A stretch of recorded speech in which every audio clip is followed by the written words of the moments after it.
अरे नहीं नहीं नहीं नहीं, हम यहाँ सूप किचन नहीं चला रहे हैं। तुम्हें अभी जाना होगा। मैं तो प्रवचन के लिए आया हूँ मैडम, अगर आपको कोई दिक्कत नहीं तो। ये बड़ी परेशानी है, तुमसे बदबू आ रही है, तुम्हें अभी जाना होगा। क्या सब ठीक है यहाँ सैंड्रा? नहीं, सब ठीक नहीं है। वो बस यहाँ घुस आया और चर्च में बदबू फैला दी। मैं तो बस आपका उपदेश सुनने की उम्मीद कर रहा था रेवरेंड। ठीक है, जैसे मैं पोप हूँ। मुझे लगता है कि सबके लिए इसका हल निकाला जा सकता है। मुझे मत बताओ कि आप सच में इस नाटक पर यकीन कर रहे हो रेवरेंड। नाटक? बस 2 हफ्ते पहले ऑकरिज के पास वाली चर्च को कुछ गुंडों ने पूजा करने वालों का नाटक करके लूट लिया था।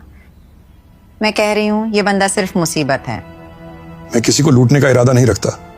हम सैंड्रा, इस आदमी को यहाँ रहने का उतना हक है जितना कि तुम्हें है। वाकई? क्या उसने चर्च की छत ठीक करने के लिए हजारों डॉलर दान किए? नहीं, पर ओ हाँ, वो मैं और मेरे दोस्त थे। ओह रुको, मुझे याद आया, वो हर साल क्रिसमस चर्च परेड ऑर्गेनाइज करने में मदद करता है। फिर से गलत, फिर से वो मैं ही। मुझे सैंड्रा मत कहो रेवरेंड। मैं एक यहाँ की रहने वाली हूँ जो खुशी से हर हफ्ते यहाँ दान देती हूँ, और उससे भी ज्यादा। और ये मैं इसलिए नहीं करती कि किसी बदबूदार सड़क पे रहने वाले के पास बैठ सकूं। अगर वो यहाँ रहता है तो मैं जा रही हूँ, और मैं गारंटी देती हूँ कि बाकी मेंबर भी मेरे पीछे आएंगे। कोई बात नहीं रेवरेंड, मेरा कोई परेशानी करने का इरादा नहीं था, मैं बस जा रहा हूँ। चलो जाओ। तुम्हें लगता है कि मैं वो उधार ले सकता हूँ? मैं वादा करता हूँ कि मैं इसे वापस लाऊंगा। आगे बढ़ो। धन्यवाद रेवरेंड। तुम्हें पता है वो आखिर में उसे बेच देगा, है ना?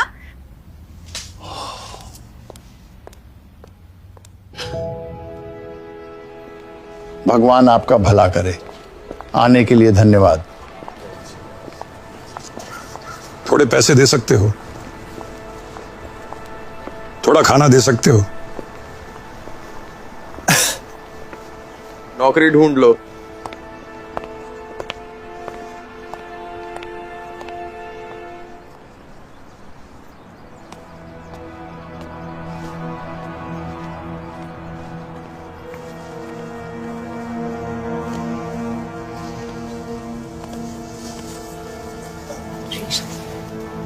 कैसा रहा? क्या तुम हमारे लिए कुछ खाना लाए? दवाई का क्या? सॉरी सब लोग, मुझे आज कोई खाना या सामान नहीं मिला। हम आपकी कोशिश की कदर करते हैं। लेकिन मैं खाली हाथ नहीं आया।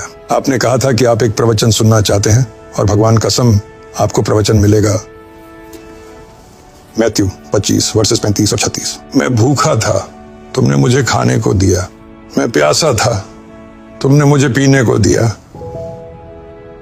मैं अजनबी था, तुमने मुझे अपनाया।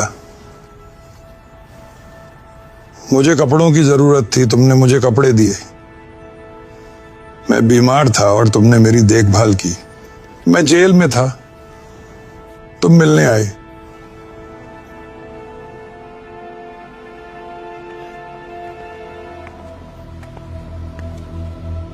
अच्छा लगा देखकर कि तुम अभी भी वो यूज कर रहे हो।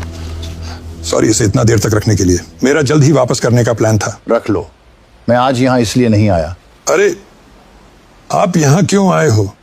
कल चर्च में मैंने चंदा इकट्ठा किया था और आप इसका यूज कर सकते हो। तुम्हें पता नहीं है कि इसका हमारे लिए क्या मतलब है? बहुत बढ़िया। सब लोग खुद ही ले लो। तुम्हारे पास यहाँ काफी लोग हैं।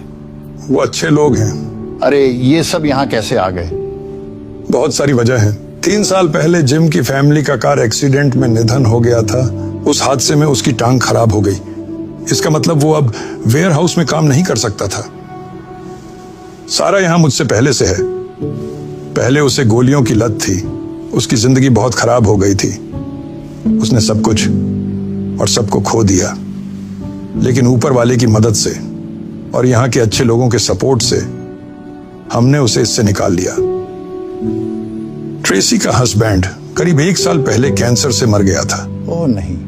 वो हॉस्पिटल बिल्स के साथ साथ अपने हस्बैंड को खोने के बाद डिप्रेशन में चली गई। उसने अपनी जॉब खो दी, दोस्त और आखिर में अपना घर भी। हम जो कर सकते हैं कर रहे हैं ताकि उसे इस अंधेरे से बाहर ला सकें। तुम्हें पता है, मुझे बिल्कुल अंदाजा नहीं था कि इतने सारे लोग मेरी चर्च के इतने पास रहते हुए इतनी जरूरतों में हैं। ये आपकी गलती नहीं है रेवरेंड। हम यहाँ इस जगह पर छुपकर रहने की कोशिश करते हैं। यहाँ के लोग और पुलिस हमसे अच्छे से पेश नहीं आते। तुम्हें पता है, मेरे पास एक आइडिया है जो इसे ठीक कर सकता है।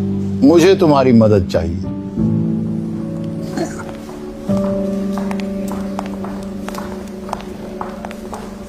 तुम यहाँ क्या कर रहे हो? मैंने पिछले हफ्ते ही समझाया था कि तुम यहाँ नहीं आ सकते। नहीं सैंड्रा, ये मेरे गेस्ट्स हैं। क्या तुमने इन्हें बुलाया? क्यों? क्योंकि ये करना मुझे सही लगा। नहीं, ये सही नहीं है। नहीं, ये अच्छे लोग हैं, बिल्कुल तुम्हारी तरह। और तुम्हारी तरह वो भी भगवान का वचन सुनना चाहते हैं। हम कौन होते हैं उन्हें मना करने वाले? ये हमारे लिए अपमानजनक है रेवरेंड। आपको क्या हुआ है? मेरे एक अच्छे दोस्त ने मुझे याद दिलाया। मैथ्यू 25:35 में लिखा है, उसने कहा, मैं भूखा था और तुमने मुझे खाना दिया, मैं प्यासा था और तुमने मुझे पानी पिलाया, मैं अजनबी था और तुमने मुझे अपनाया। और ये वर्ष जरूरतमंद अजनबियों के लिए करुणा के बारे में है।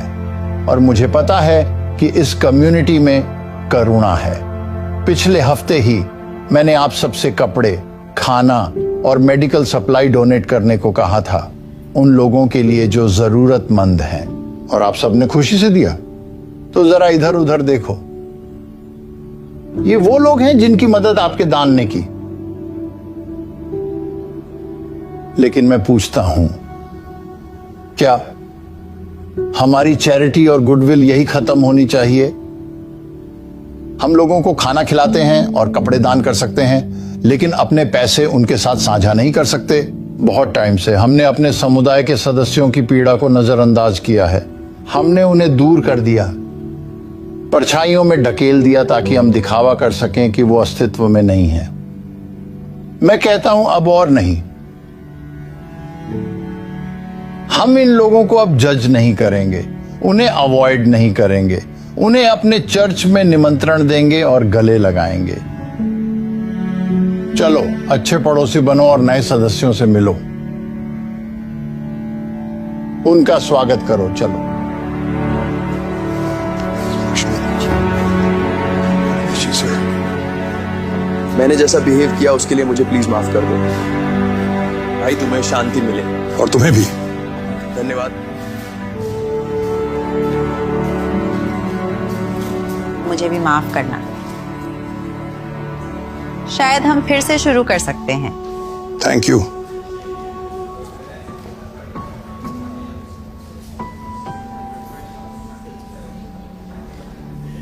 धन्यवाद रेवरेंड इसके लिए। नहीं, थैंक यू। किस लिए? मुझे याद दिलाने के लिए कि मैंने सबसे पहले पादरी क्यों बनने का फैसला किया था। लोगों की मदद करने के लिए, ना कि उनको जज करने के लिए।